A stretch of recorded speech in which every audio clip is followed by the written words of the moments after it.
So we're on chapter 20, section 2, actually the last part of section 2, and we're going to talk about the Indians, the Plains Indians.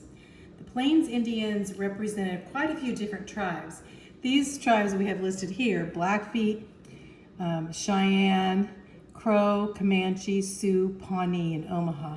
Here's a variety of pictures of the different tribes. You can see, the Sioux Indian by their feathers here, and onto these. This definitely is a Pawnee Indian here. Different types of dress of the different types of Plains Indians. And you see, as the frontier became smaller and smaller, the Indians were forced western and then onto reservations. A sad time period for a lot of the Plains Indians. Although a lot of them were evangelized, like my great-great-grandfather, Artemus Hanneman. But forced to move. The Indians were forced to move after the Civil War. They were still free at that time, right after the Civil War. Moving, they had half the country to move around in. There were tens of thousands of different tribes. Not just those few tribes, but lots of tribes. And the eastern tribes had already been moved onto the reservation in Oklahoma. You can see right here the Trail of Tears and such that happened with the eastern tribes and being moved onto, and here's the state of Oklahoma here. The Choctaw, the Cherokee, the Creek, and Chickasaw Indians all had been taken and put in Oklahoma.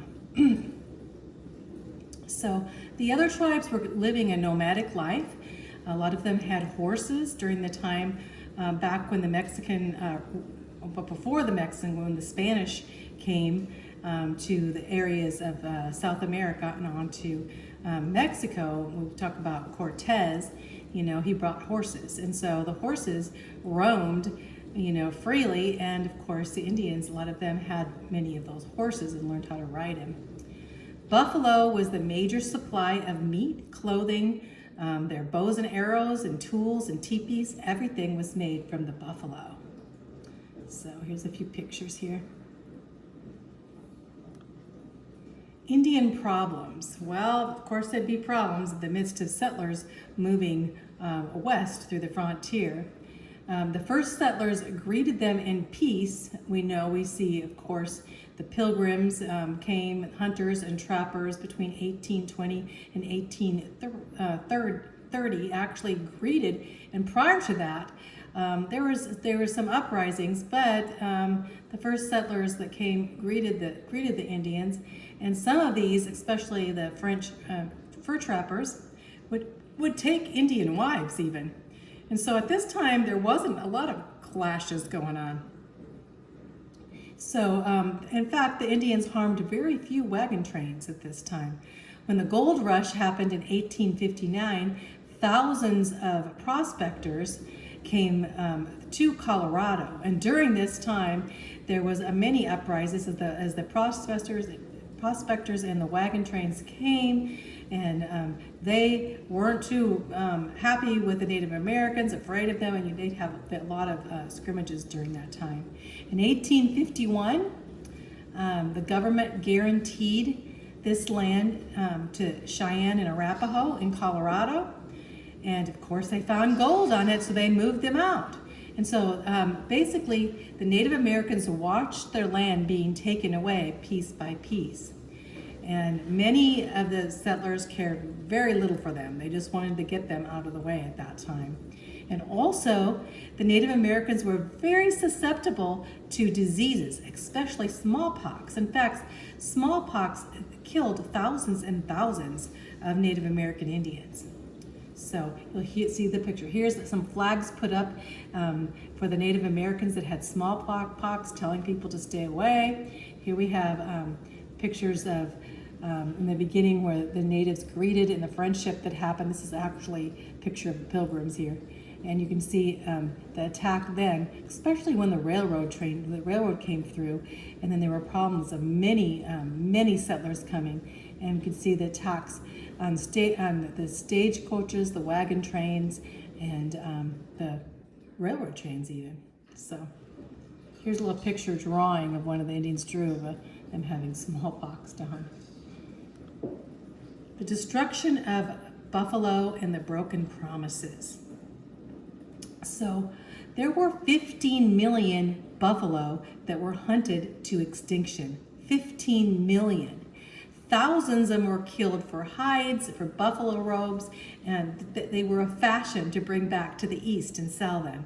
And a lot of times they just took just parts of the buffalo, just the hide of the buffalo, and left the meat and everything just rotting on the prairies. It was very horrific. In 1885, fewer than 1,000 buffalo were left, and so they were almost hunted to extinction. The natives basically were treated poorly during this time, with a lot of dishonest agents that cheated the tribes. In fact, it says most of the Indian wars were because of broken promises and acts of injustice upon our part. President Rutherford B. Hayes said that in 1877. He said, you know that the Native Americans, the Indian wars have happened because they have not been treated well at all. And their treaties and promises have been broken over and over. And so the Indian wars happened from 1860 to 1890. It's when most of the Indian wars, as the Indians were fighting back to stay on their land. And so during this time, there was constantly Indian wars going between Indians and settlers, and a lot of the tribe that I'm from actually has Little Crow's War. You'll talk about that. One of the worst points of disagreements that came into a horrific war at that time, when some of the warriors, they were just some of the, Indian men, young men, were starving, and so they were stealing eggs, and they got shot out, and they just ended up Little Crow ended up declaring war. A lot of settlers were killed, a lot of Native Americans were killed, but it ended up with them all being put into prison at that time.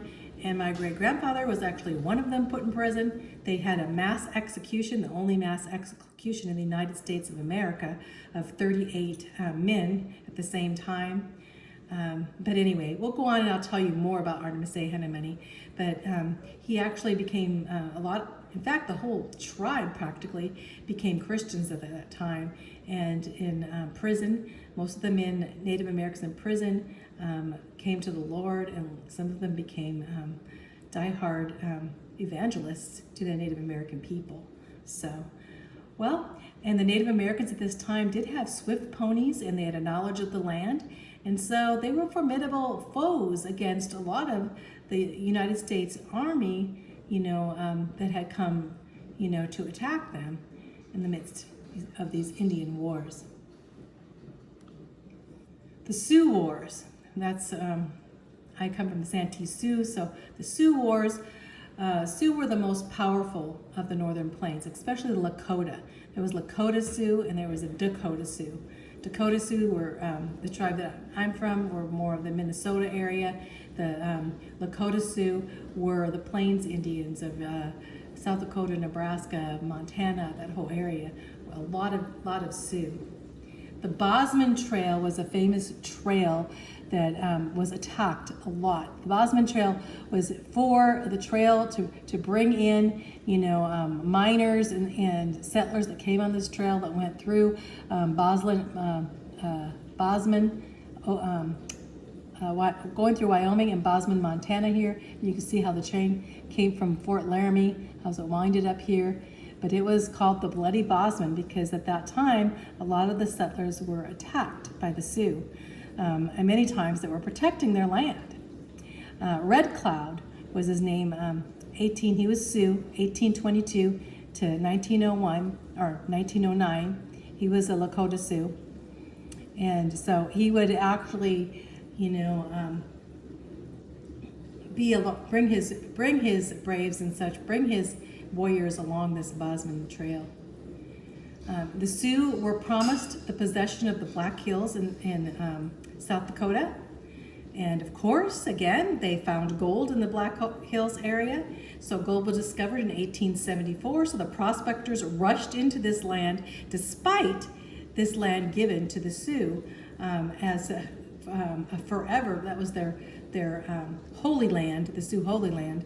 And this was a breach of their treaty of the Sioux Wars started in 1876 to 1877 because of the breach in the treaty that they had for the area of the Black Hills in South Dakota. So you can see here's Red Cloud. You can see some of these. Here's the gold discovered in the Black Hills and the attacks on the Bosman Trail. Little Bighorn in Montana. You'll know Little Bighorn as Custer's last stand, huh? George Armstrong Custer. He was in the Civil War and he was sent out to be an Indian fighter. Him and his wife, here's a picture of them. And basically, he was out there not to make peace with the Native Americans, but to destroy them. His idea was basically he wanted them all to be gone. And so George Armstrong Custer and 263 men, they attempted to capture 2,000 Sioux warriors. Not only 2,000 Sioux warriors, but there were also Cheyenne and Arapaho there too.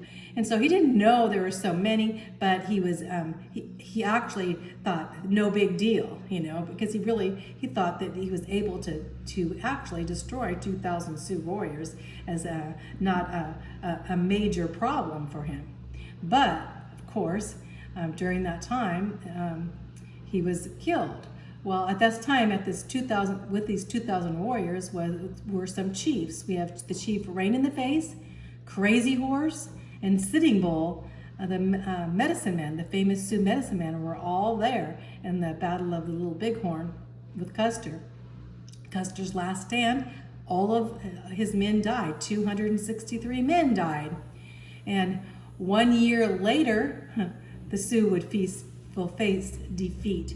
Because at this time, despite 263, they became actually heroes in spite of them, attacking the 2,000 Sioux that were already there.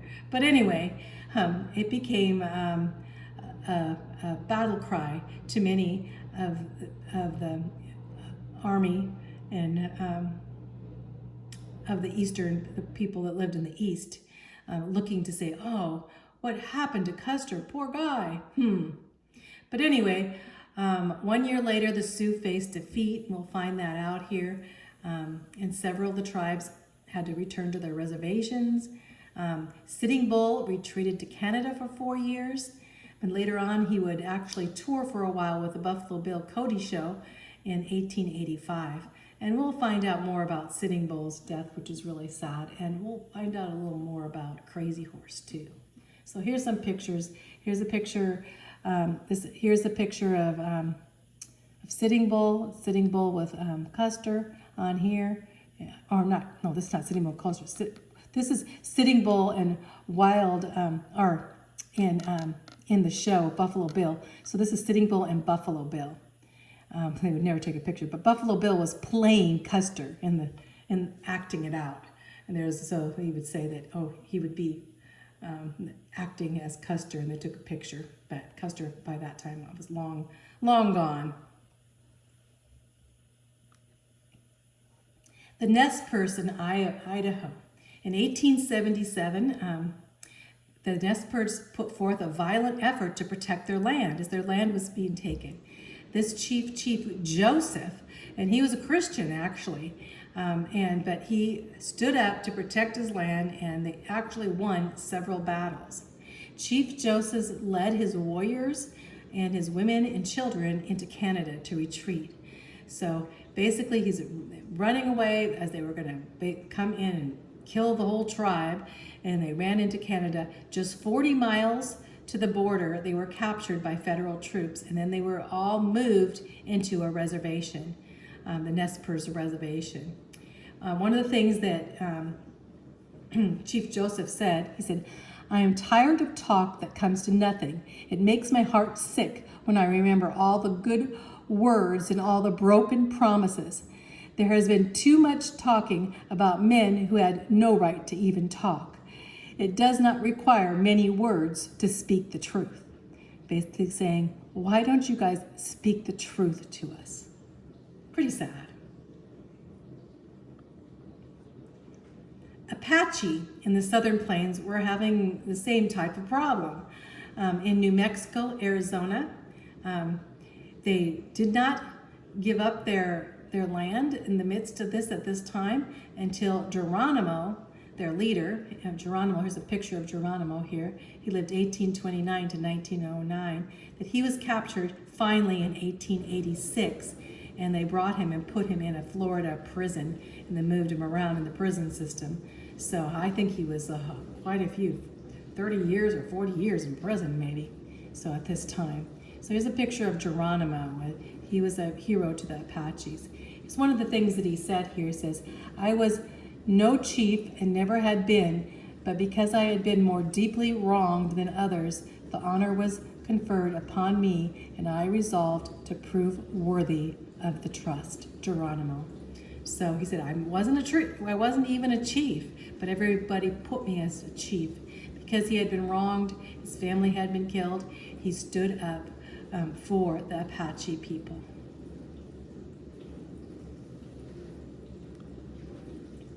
Now we're going to go back to the Sioux, and we'll talk about the ghost dance. So the ghost dance movement happened by a Paiute, Wavoka was his name, and he lived 1856 to 1932. And he started this new religion. He claimed that he was the Indian Messiah, like the Indian Jesus, but he was the Messiah. That he was going to save the Indian people. And so the object was to remove white man from the land. He basically said, as they did the ghost dance, all the dead Indians of the past would rise from the dead, and then the dead buffalo would come back too, and they would have their land back. The ghost dance was really an irrational frenzy as they started dancing, but their dance was very erotic, pretty demonic, I would say. But many young people were seeking for the future. They'd come in and join in the ghost dance. They would have these shirts they put on called ghost shirts. And he would say, if you put on these ghost shirts would protect you from harm, and no bullet could come through. They were bulletproof ghost shirts, he would say. Of course, they were not, but he said they were. And a lot of the Native Americans, they were at the brink of, hearing the gospel, but not fully knowing the gospel, and standing up now for their rights, thinking, wow, he may be here to save us. You can see, here's a picture of people gathering for the ghost dance here, and what the ghost dance, and here he is right there saying, I am the Savior. Well, this ghost dance was part of the cause of what happened at Wounded Knee. Wounded Knee was a horrific massacre of the Sioux Indians at that time. They had been taken, were taking them in captive to put them on the reservation such. In South Dakota on December 29th, it was freezing cold in 1890. This was the last major conflict. It was at the Standing Rock Reservation there in South Dakota, where the ghost dance was really popular, what was going on. And so the people doing the ghost dance, they also was where Sitting Bull. Sitting Bull had actually made his home right there. Not that he was influenced with the ghost dance at all. He was a medicine man, and so they looked up to Sitting Bull, and they also looked up to doing this ghost dance at the same time. Well, the Army troops were sent there to arrest Sitting Bull. I mean, he'd already been, an actor in the battle of the Little Big Horn. He actually was in the Battle of the Little Big Horn, but he was also playing in Buffalo Bill's shows. But now he's back home, and they decide to come and arrest him. Well, during the arrest, one of the Native Americans shot a policeman. Well, it wasn't really Sitting Bull at all, but in the crossfire, the police actually killed Sitting Bull and shot him in retaliation. Sitting Bull had nothing really to do with it, so it actually seemed like an accident, but really wasn't. They think that they really wanted to kill Sitting Bull. So Sitting Bull died at that point. And some of the Sioux fled and joined with the Cheyenne, thinking, what is going on on the Standing Rock Reservation? The Sitting Bull got killed, you know? Then went on to the bloody slaughter of Wounded Knee.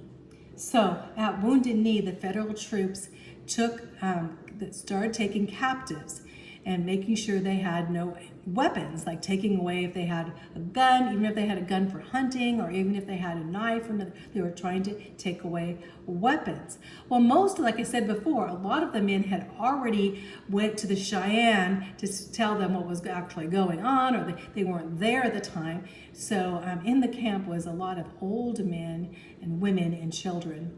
And one of the medicine man there, an old guy, he refused to stop chanting the ghost dance. He kept chanting the ghost dance over and over. And so it got pretty eerie. And, the soldiers there saw that they had ghost shirts on, thinking, what are they doing? They have these shirts on, they have this old medicine man, and some of the younger people had basically saying, okay, what's going to happen? So then there was one Sioux Indian who was totally deaf. He couldn't hear at all. And they were trying to tell him to give up his weapon. Now, I don't even know if he had a gun, but they were trying to talk to him and said to give up his weapon. And he didn't understand what he was saying because he was totally deaf. And then a weapon misfired. We don't really know what happened with the misfire, whether it was one of the weapons of the soldiers that misfired, but suddenly there was a bloody skirmish, and it started, and the soldiers started killing everyone, all of the Native Americans. And many of them were women and children and old men, and even babies were slaughtered and killed. It was a terrible massacre. And there was a couple hundred people that were just outright killed that didn't even have weapons. So the soldiers massacred, it was called Wounded Knee, the last massacre of Wounded Knee. It was a tragic end to a sad story, because it would be the last of the Indians to be taken and put on a reservation, but it would be the last uprising, and it wasn't really considered an uprising. Pretty sad. The path of peace then. In 1880, the Indian Wars were over. Most of the Native Americans had been put on reservations, but there was a book that came out by Helen Hunt Jackson here in 1830 to 1885.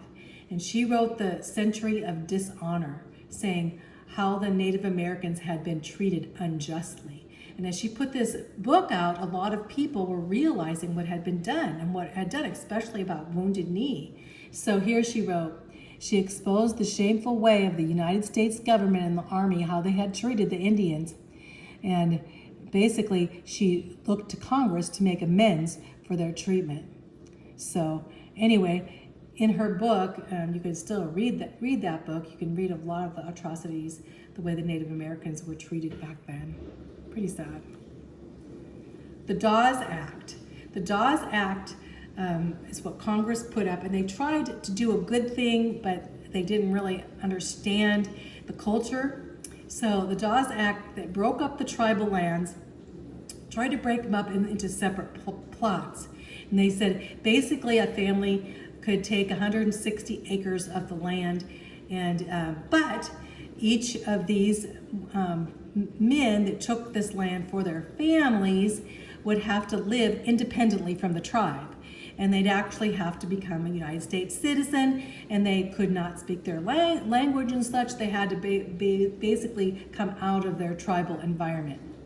And then they could not sell the land for over 25 years. This was not successful because many did not adjust well to the settler's way of life to become a settler. And so they, in taking this land at that time, they believed the land was already theirs. So, and also a lot of their children were taken and put in boarding schools during this time and not allowed to even speak their language at all. So the Dawes Act, the full name of the Dawes Act here is the General Allotment Act, and it was passed in 1887. And Henry Lawrence Dawes wrote the act, and he wanted them to give up their ways and become farmers. And this way, giving them the land to farm. They were not used to being farmers, that's for sure. So their culture was, they didn't really understand the Indians' culture at that time. So here's it says Indian land for sale. Get a home. Indians basically selling some of the Indian land with the Dawes Act, trying to give them that land if they would become a settler or a farmer. The Indian Reorganization Act, that encouraged the traditional tribal life. So this happened, later on. The Indian Reorganization Act says 1934, so it was a long time later on. But they wanted to try to preserve some of the Native American culture at that time, and this time their lives did began to improve, but they still had many problems. But today we have 3 million Native Americans that reside in the United States. Now Native Americans are in every single state, see. But the Indian Reorganization Act was by John Collier here, and the Bureau started the Bureau of Indian Affairs to try to assimilate the Indians allowing them some of their culture. So still we have a problem, how they're going to deal with the Indians, right? So here are some famous Native Americans, and I'm going to go through them kind of quickly here because you know probably about some of these. So here we have a picture here, really not a picture, but because it's kind of more of a painting here, of Hiawatha. Hiawatha you'll find in Longfellow's poems, and Minnehaha and Longfellow. Then we have Pocahontas, and here's the pictures of Pocahontas. Here's some pictures of her. This is a painting that's in it's in the Capitol building, I think. Yeah, I think it's in the Capitol building. I was thinking it was in the Smithsonian, but I think it's in the Capitol. It's a picture of Pocahontas getting baptized, and so she had converted to Christianity.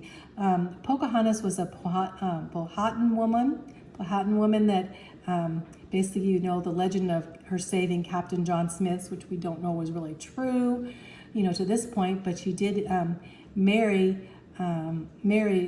Rolfe, in Jamestown, and so she married, and he was a tobacco farmer. So in the midst of all this, and she traveled to Europe, and she actually died in Europe. She got, I think, the influenza or something in the midst of Europe, and died at a young age. Pocahontas. Other famous Native Americans, we have Squanto. Well, Squanto Tisquantum was his name. He lived 1585 to 1622 of the Patuxet tribe. His story is pretty fantastic. You need to see the movie on his life. But he was kidnapped by English explorers and a slave owner that actually kidnapped him in America and trafficked him to Spain and sold him as a slave. But he was ransomed by some monks who focused on his education and taught him English and evangelized him. He became a Christian, and then he traveled back to England and then to America in 1619, and only to find out his whole tribe had died of disease, smallpox, I think, or some kind of disease.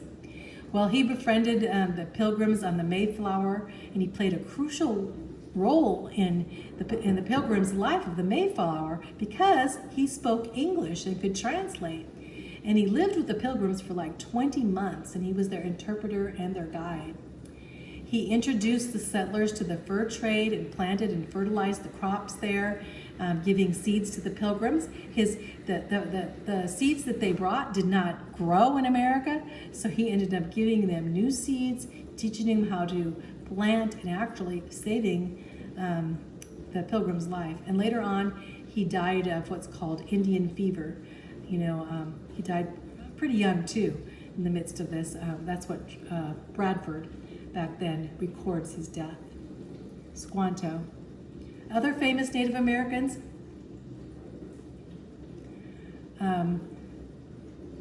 going on to Samoset and Massasoit, both of them, Massasoit, the chief Wampanoag Indian tribe, and signed a peace treaty with the Pilgrims, and he worked together to help them survive in the midst of their winter, and he shared the first Thanksgiving with them, and Samoset too. He befriended the Pilgrims too. So 2 other Indians here.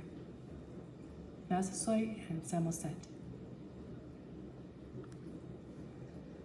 Sequoyah, another famous Indian, 1770 to 1843. He was a Cherokee genius in language, and he was half, but he had basically seen letters written, that white people had written, the English letters and books. And so he wrote together and put together his own Cherokee alphabet with 86 letters.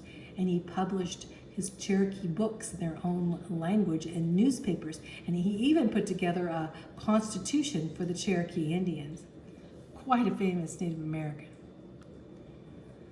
Other famous Native Americans, William McIntosh, he was half Creek, and he was leader of the war in one of the wars of 1812, where the natives fought for Great Britain against America, but he was later a brigadier general in the United States Army and served under Andrew Jackson. Here's a picture of him. And William Weatherford was a half Creed of an anti-American band of Creek warriors of War of 1812. And he attacked Fort Mims in Mobile, Alabama. There's a picture of him there. Other famous Indians, Native Americans, Osceola was a Seminole chief there. He led his people in defying order to leave Florida to a forced reservation in Oklahoma. Here's a picture of him. So he stood up and said no, and he ended up, the tape basically took them all and brought them into the reservation in Oklahoma anyway. But he tried to prevent that from happening. Cochise, he lived till 1874. He was a leader of Apache band, and it held this band in 200 war against the Southwest settlers for 11 years until he was caught. And the Apaches held up protecting their land. Here's a picture of Cochise. Geronimo. Anyway, 1829 to 1909 was Apache leader. We talked to him about him already. He was a medicine man known for his fearlessness in resisting not only Americans but also Mexicans who attempted to remove his people from their tribal lands. He repeatedly evaded capture and then spent basically a life on the reservation, but during his final escape, a full quarter of the United States Army pursued him and his followers. When Geronimo was captured finally on September 4th, 1886, he was the last Native American leader to formally surrender to the United States military, and he spent the last 23 of his life as a prisoner of war. I was going to say 40 years, but 23 years of his life as a prisoner of war. These are later on famous Native Americans. Will Rogers was here's a picture of him here. He was one of the greatest humorists.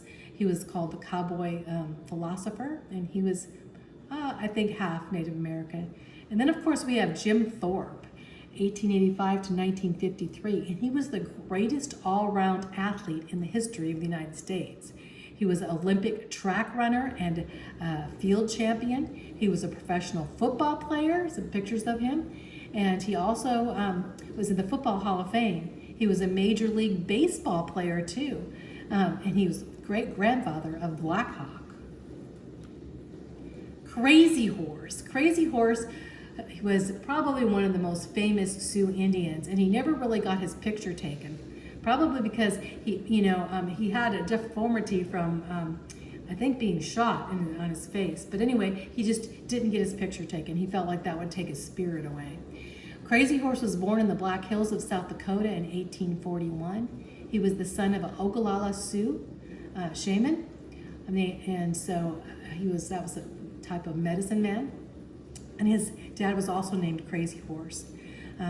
He had a lighter complexion, so when he was young, the others in his tribe would look at him with his curly hair instead of straight hair, so he was called Curly Hair or Light-Headed Boy as a child. In 1866, they discovered gold along the Bosman Trail in Montana, and that's where General William Tecumseh Sherman, he was from the Civil War general there, was building a number of forts in the Sioux Territory, and Crazy Horse was standing up against what was going on, fighting against it. And under the command of Captain William Fetterman, a troop clashed with the Sioux and Cheyenne and the warriors after Crazy Horse acted as a decoy to lead the 80 white soldiers on to their death. So Crazy Horse is known for the Sioux Wars. Clashes with Crazy Horse in 1866. Crazy Horse took part in an attack on a small fort. Shortly after Sherman toured the native prairie lands to meet with the leaders and seek peace, in 1868 the soldiers were pulled out of the disputed forts and a treaty was signed that gave the native populations ownership of the Black Hills. These were the Black Hills, I told you, were the areas of the Missouri land, or Black Hills areas of actually from Missouri to Wyoming, but the land ownership of the Black Hills was in South Dakota. And no whites would be allowed to enter this territory, but of course when gold was discovered, they would come in, the gold rush would come in. In 1872, Crazy Horse took part in a raid with Sitting Bull against 400 soldiers. And in 1873, General George Armstrong Custer crossed into the Sioux Territory along the Yellowstone River there, and Crazy Horse encountered Custer for the first time. And coming upon a contingent of napping soldiers, he actually met Custer. So Crazy Horse and Custer would conflict in much of this time. Custer's troops made their way into the Black Hills in search of gold, violating treaties, while also ushering civilian miners into that land. Custer's last stand in the Sioux surrender. General Custer entered into the Battle of the Little Bighorn after refusing the advice of his native guides, who assured him that he would not lose, or assured him that he would lose. I'm sorry. So he had the warning about this, but he did not care. Crazy Horse led as many 1,000 warriors and more to the flank of Custer's forces to help seal the general's disastrous death and the defeat of the Little Bighorn, known as Custer's Last Stand. Later, sensing the tribe's struggle for survival, Colonel Nelson A. Miles tried to strike a deal with Crazy Horse. He promised Crazy Horse help, for the Sioux at that time were starving, and he tried he was saying he was going to treat them fairly. But when Crazy Horse was sent to discuss the deal, the soldiers shot and killed several, and Crazy Horse fled, and Miles repeatedly attacked Crazy Horse's encampment until the winter weather. He kept attacking there. Incapacitated by the winter, Crazy Horse negotiated with Lieutenant Philo Clark, who offered the starving Sioux their own reservation in exchange for their surrender, and so Crazy Horse agreed at this time. Crazy Horse refused to talk to the military leaders, but was led to a cell instead. So he came there for peace, but instead they took him to jail. A soldier then shoved a bayonet into Crazy Horse's abdomen, piercing his kidneys, and that's where he collapsed. And he was moved to an office where he refused a cot, and only his father was allowed to visit him after he was stabbed. And then Crazy Horse died at some point later on the night of September 6, 1877, at the age of only 35, lying on that bare floor in Fort Robinson, Nebraska. His body was taken away by the Sioux and buried at an unknown location near a creek called Wounded Knee. Crazy Horse is remembered for his courage, his leadership, and his tenacity of spirit in the face of near impossible odds. His legacy is celebrated in the Crazy Horse Memorial that's built. It's an uncompleted monument, but it's a sculpture of Crazy Horse in the Black Hills that was started in 1948 by sculptor Korczak Zerklowski, who also worked on Mount Rushmore at that time. And the Crazy Horse Memorial will be the largest sculpture in the world when it's completed. Here's a picture of that memorial. So the last I wanted to go over a bit was the Dakota Sioux Evangelist. And this way we'll be talking about Artemis Ahanamani. He's my great-great-grandfather. So I'm just going to read some of this to you. Artemis Ahanamani was born at Red Wing, Minnesota in 1825. His boyhood days were passed along the banks of the Mississippi River. As a young man, he was tall, attractive, a lover of the chase, and ready for the warpath, especially when opportunity came to strike a blow against the Chippewas, which were the enemies of his people. He also won for his bride the maiden of his choice, the most beautiful maiden in the tribe. And in his contest, he had many noted rivals from the young men of renown. So he actually got an honor feather in the midst of, here's a picture of his honor feather, which is in the Smithsonian. While yet in the prime of his life, he and his tribe ceded their ancestral homesteads along the Mississippi River and moved on to the Sioux Reservation on the Minnesota River. Ahanamani was a participant in the Sioux outbreak of 1862, and with the other leaders was captured, imprisoned at Mankato, Minnesota, and Davenport, Iowa, and condemned to death. While in prison, he was converted and became a devout Christian and was eventually pardoned by President Lincoln. His one book was the Dakota Bible, and the prison was his school. Don't you love that? His one book was the Dakota Bible, and the prison was his school. When he and the others were released from prison, they found that their families had been removed to the northeastern Nebraska and Santee Reservation on the banks of the Missouri River. Ahanamani was soon chosen one of the preachers and pastors of the reorganized church. He served the Pilgrim Congregational Church as a pastor for 35 years and was translated on the eve of Easter Day. That's when he went to heaven, on Easter Day, 1902.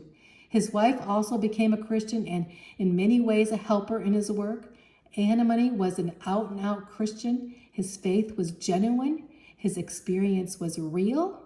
He rejoiced in Christian fellowship and believed strongly in the brotherhood of the church. He was a successful leader, tender and compassionate, a man of wisdom and rare executive abilities. His message to his people was that of the risen Savior and Lord Jesus Christ. He often made his trips among the wild tribes of the Sioux and Dakotas as a gospel missionary. He was licensed to preach in 1866 and in 1867 was ordained pastor of the Pilgrim Church of Santee Agency and held that position until his death in 1902. On account of the railroad facilities in Santee, he was also affiliated with the South Dakota Congregational Churches more than with the Nebraska churches with which it is connected. However, from time to time, Pastor Ahanamani attended the state association, and one of the principal speakers there was Ahanamani, though speaking through an interpreter because he mainly spoke Dakota language. In fact, most of the time. He has the distinction of serving as a congregational church pastor longer than any other minister in the state. Artemis Ahanamani. So that's where I wanted to finish. I know this is a longer video, but it goes into depth, and I wanted to add about Ahanamani and a crazy horse. So that's it.